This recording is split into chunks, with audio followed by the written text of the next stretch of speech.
अस्सलाम वालेकुम दोस्तों रंधावा व्लॉग में खुश आमदीद।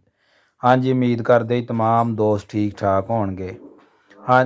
हाँ जी, अज साडी गड्डी नूं ना बड़ा खतरनाक जिहड़ा हादसा पेश आया वा। 260 सी अपने वाला ते मूंजी लद के जा रहा सी शाहकोट तो जड़ां वाले नूं,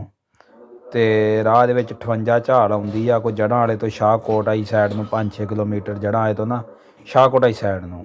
58 ਝਾਲ ਕਰਾਸ ਕਰਕੇ ਤੇ ਅੱਗੇ ਨਾ ਇੱਕ ਰੇਹੜੀ ਆਉਣ ਡਈ ਸੀ ਤੇ ਰੇਹੜੀ ਵਾਲੇ ਨੂੰ ਕਰਾਸ ਕਰਨ ਲੱਗਾ ਸੀ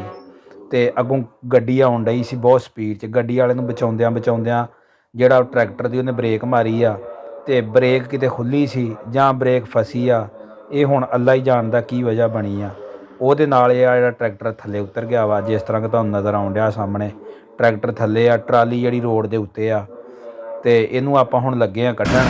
ਇਹਦੀਆਂ ਕੁਛ ਸ਼ਾਟ ਇੱਕ ਦੋ ਵੀਡੀਓ ਤੁਹਾਨੂੰ ਵਿਖਾ ਲਾਂਗੇ ਤੇ ਇਹ ਕਿਸ ਤਰ੍ਹਾਂ ਨਿਕਲਦਾ ਵਾ। ਹਾਂਜੀ, ਰੂਸੀ ਦਾ ਤੇ ਜੀ ਜ਼ੋਰ ਲਾਉਣ ਪਿੱਛੇ 85 ਪਾਇਆ ਵਾ,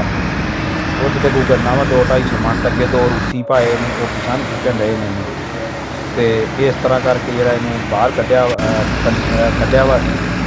ਤੇ ਬਹੁਤ ਲੰਮੀ ਚੌੜੀ ਵੀਡੀਓ ਨਹੀਂ ਬਣਾਈ ਗਈ, ਬਸ ਆ ਸ਼ਾਰਟ ਦੀ ਵੀਡੀਓ ਬਣੀ ਆ ਤੇ ਬਹਰਹਾਲ ਅੱਲਾ ਪਾਕ ਦਾ ਸ਼ੁਕਰ ਆ, ਹਰ ਚੀਜ਼ ਸਹੀ ਸਲਾਮਤ ਬਾਹਰ ਨਿਕਲ ਆਈ ਆ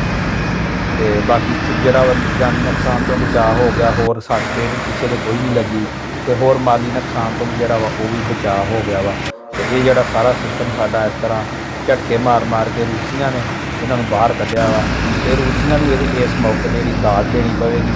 ਕਿ ਰੂਸੀਆਂ ਨੇ ਜਿਹੜਾ ਵਾ ਆਪਣਾ ਕਾਰਗਰਦਗੀ ਬਹੁਤ ਅੱਛੀ ਦਿਖਾਈ ਆ ਤੇ ਰੂਸੀਆਂ ਨੂੰ ਹੀ ਇਹ ਬਖਸ਼ਿਆ। ਰੂਸੀਆਂ ਨੇ ਦੋਵਾਂ ਰੂਸੀਆਂ ਨੇ ਇੱਕ 85 ਨੇ ਬਾਹਰ ਕੱਢ